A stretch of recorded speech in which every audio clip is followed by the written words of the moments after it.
This is a different video than I've done before. I mean, like I've done with my verses, this is actually going to be my top 5 worst live-action movies based on the cartoons that we know. Now, what kind of cartoons am I talking about? Am I talking about, like, even anime? Well, there is one anime I decided to throw into this that was made into a live-action movie, and I think you will recognize it. I'm not gonna throw in video games that were made into movies. I mean, yes, there was one I believe that was made into a live-action movie, which was also a cartoon series as well. But I'm not gonna throw that in. It's just gonna be the cartoon shows we've seen or have heard of. So let's get started with number 5, Scooby-Doo the movie. Now, I think many of you guys know who Scooby-Doo is. I mean, and the old show. It came out years ago. It came out before my time, and it was not bad. It had a simple plot also. It had these 4 teenagers traveling around the country solving mysteries with their talking dog, and they always end up catching the bad guy, who ends up being just someone in a mask and a costume of a monster. And always ends with the bad guy saying, "I would have gotten away with it too if it wasn't for these meddling kids and their talking dog." Or just dog. I mean, I don't think they use talking dog much. And always ends with Scooby saying, "Scooby-Dooby-Doo," which was his catchphrase. So when they decided to make a live action movie of this, we all thought, that shouldn't be too hard to do, right? Oh boy, were we wrong. This was not good at all. I mean, from the CGI and special effects, which were crappy, we had, well, not crappy, but just crap. We also had the acting, which wasn't good. These characters that they were trying to be based on were, nothing like we were expecting. And of course, we had the plot, which had Scrappy-Doo, which was the nephew of Scooby-Doo, be the main villain, who wanted to rule the world with monsters as his army. Oh, did I mention he was absorbing people's souls and becoming a huge, ugly monster himself?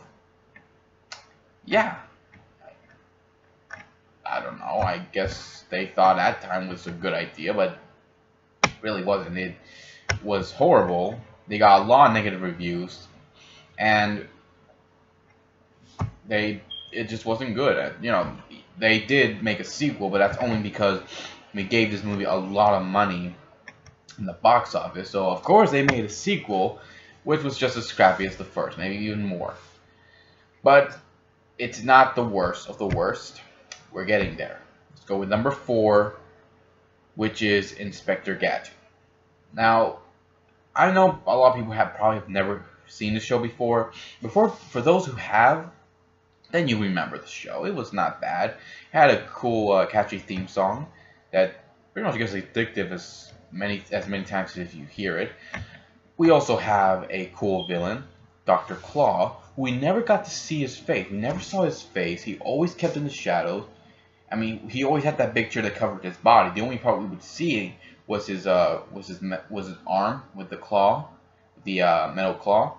And hear that voice of his. That was cool. And always how the end of the credits, it always ends with, "I'll get you next time." I can't do the deep voice. My throat hurts. I can't do... sorry. "I'll get you next time, Gadget. Next time." And the cat just does that meow sound in the end. And it was cool. Again, I couldn't do the voice and the cat because my throat hurts. So, yeah, sorry. So, when they decided to make a live action movie of this, Disney thought it'd be a good idea. Oh, they did not. First off, they showed us what Dr. Claw looked like. What the fuck? That guy didn't even act like the Dr. Claw we know. He doesn't have the deep voice he has. He doesn't have an evil organization called MAD. His claw was not a metal hand that was a claw. It was just a claw, a metal claw. Yeah, not that cool at all. Not to mention the fact we also got the main character, and it's the same guy who was in the Godzilla movie and said, "That's a lot of fish." I don't know what other movies he was in. I didn't actually care. I don't like him. And he played Inspector Gadget, which, I don't know. He was more... I really don't have a word for him. Stupid was... I think that's the word? I don't know. All I know is that this movie was nothing like the show. They had a lot of dumb humor into this. They threw in stupid fourth wall jokes.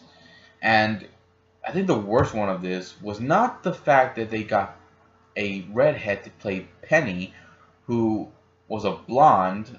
The fact that the dog didn't look like the dog we know and didn't do much of anything. Or that, you know, like I said, the bad comedy. But it was a talking car. Yeah, they threw in a talking car into this movie. And it was nothing like the car we know. The car that changes shape every time it... From a normal car to one that's a police car. That was cool. This one was stupid. I mean... It was dumb. That's just plain and simple. Inspector Gadget was bad. And the sequel to this was just as bad too. But it's not one of the worst of the worst. But we are getting there. We're close. Let's go with number 3. The Flintstones. Meet the Flintstones. They're Stone Age modern family. I'm sure many of you remember this show. I mean, for those who have seen it. For those who haven't seen it, well, let's just say the old TV series was better than the movie. It wasn't bad. I mean, the TV series at that time, for that era, was good for the people watching it. I'm not saying it was a great TV show to watch. It's not bad. The puns were horrible, and you know they kept using the same background over and over again. Every time they run, it's the same background over and over again as they run. Like they're running around the house. I just couldn't get it. There's no way they have a house that big with the same stuff. So when they made a live action movie, again, we all thought that'd be a good idea. Oh, were we wrong again? First of all, the plot for this was not good, and this was more for adults than for the kids. I mean, this was supposed to be a kids movie, but they threw in a lot of adult humor, and they thought it was a good idea. The acting was, you know, not horrible as Rosie O'Donnell playing Betty, which was a bad idea because, you know, Betty was supposed to be this, you know, this good-looking woman, like from the show. Instead, we had Rosie O'Donnell, who, you know, wasn't that good-looking and, you know, wasn't a good actress for this role. The only reason I think she was in this movie was because she was able to do the Betty giggle. That's it. Nothing else. And I think to top it all off, I think just the special effects weren't just that good at all. And again, if for those who weren't a Flintstone fans who didn't know about the show, they wouldn't be able to get into this. It wasn't that good. And the sequel to this was just as bad. No, I take that back. This one was actually better than the sequel, which was horrible in so many ways. Yeah, don't watch it. I'm telling you, don't watch it. I had to watch it when I went to a school field trip. I still remember it. Don't watch it. Then we get to number 2. Now, I had to debate about this because I didn't want to put an anime into this. I wanted to put a cartoon special. But I decided to put in the anime instead because I said it was a cartoon show, and you know, people say that it was kind of like a cartoon show, even though it is anime. But I decided to throw it in anyways. This is Dragon Ball Evolution, based off the popular anime Dragon Ball, not Dragon Ball Z, not Dragon Ball GT, which was not popular, it was bad, but at least it wasn't as bad as this movie.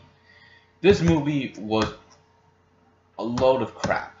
The characters, oh my god, they had Goku be a modern teenage kid. The Goku we know grew up in the mountains. He had a monkey tail. He was taught martial arts by his grandpa. And he was a super strong kid. In the movie, he's just a teenager. No monkey tail. Nothing. That was stupid.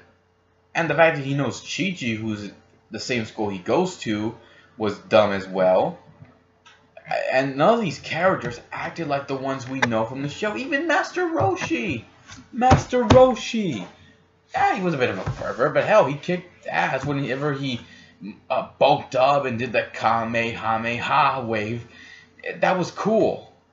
And the Dragon Balls and the dragon being summoned was cool as well. And that was awesome. The dragon in this movie was horrible. I did not like him at all. They didn't even have Krillin in this. They didn't have Tien. And they didn't even have this Piccolo be like the Piccolo we know. He wasn't the King Piccolo we know. It wasn't Piccolo Jr. It was... I don't even want to get to the part where Goku was supposed to be this minion of Piccolo, transforms into a giant great ape, or I'm sorry, Uzaru, when the blood moon comes out. Yeah, that, cause oh my god, I really didn't want to watch that movie again, but I wanted to so I could remember why it was so horrible again. I just wanted to remind myself why it was so horrible. And why you had to make it just to fuck us over? Is that it? Is that it, huh? Huh? Is that it? No. Calm down. Calm down.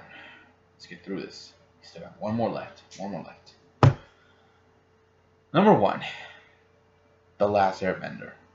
Now, why did I put Dragon Ball Evolution as number 1? Because this one should have been easy to do. M. Night Shyamalan got the rights to do this movie from Nickelodeon. He had all the source material he needed. The show wasn't years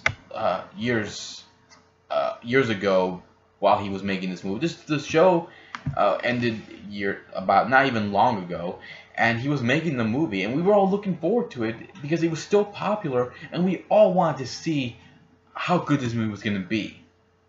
And we were all suckered into because of the trailer, and we wanted to come and see the awesomeness of this movie. When will we fucking learn that it's not what we always expect it to be? This was bad. The actors in this, like Dragon Ball Evolution, were nothing like the ones in the show. Katara was not motherly and gave great speeches about hope. Sokka was so serious in this movie. He wasn't the goofy, funny guy we know who could go into a fight seriously, but he was not in this movie. He was so serious.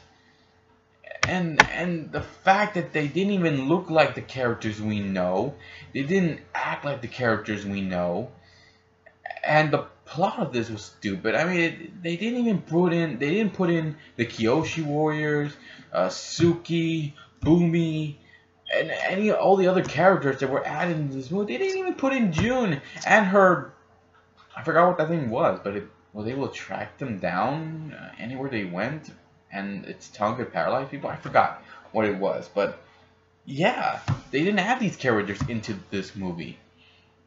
Not to mention the fact that the bending was horrible. The bending, they should have gone right. They could have gone this right, but no. M. Night Shyamalan decided to go with a different direction. We see 6 earthbenders stomping around and making loud chants and moving their arms around. And we were expecting a huge earthbending action fight against these Fire Nation soldiers. What did we get? A floating rock heading towards a firebender, another earthbender thrusting his hand forward, and the rock hits the firebender. That's it. The rock was around this size. It was around something like this size. And that's it? All this stomping around, all the And that's all you could do? Oh my god, they spend most of their time, most of the movements around just to lift that? Just to lift that? That was... Oh. And it's not even worse stuff at all, folks. No. The bending of this was more like a dancing, and it took them time to actually bend something than like from the show, when they just move their arm around and something is bent automatically.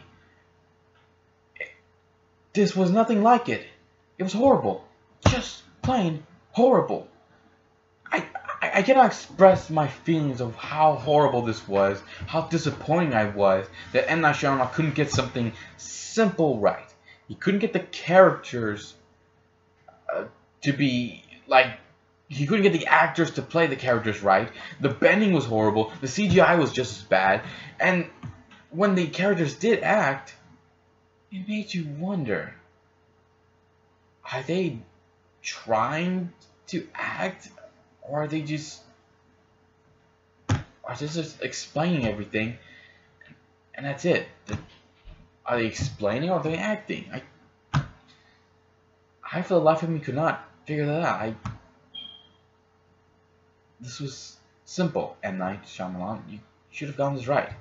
Honestly, how hard could this be? A monkey could do this. Hell, the fans on fan fiction, they do this way better. You can't do it right. I'm just glad they did not make a sequel of this. But if they do not bring M. Night Shyamalan. Don't even bring Michael Bay in. Do not fucking bring him in. Okay. If you have a different opinion of what you thought about these movies, and if for some reason you thought they were awesome, leave some comments below and let me know what you guys think. I will be here next time to give you another video. Hopefully it is a review for a TV show or maybe even a movie. I don't know. I'll let you all know. But until then, I will be here next time to give you all more entertainment and love for you guys. Take care and see you all next time.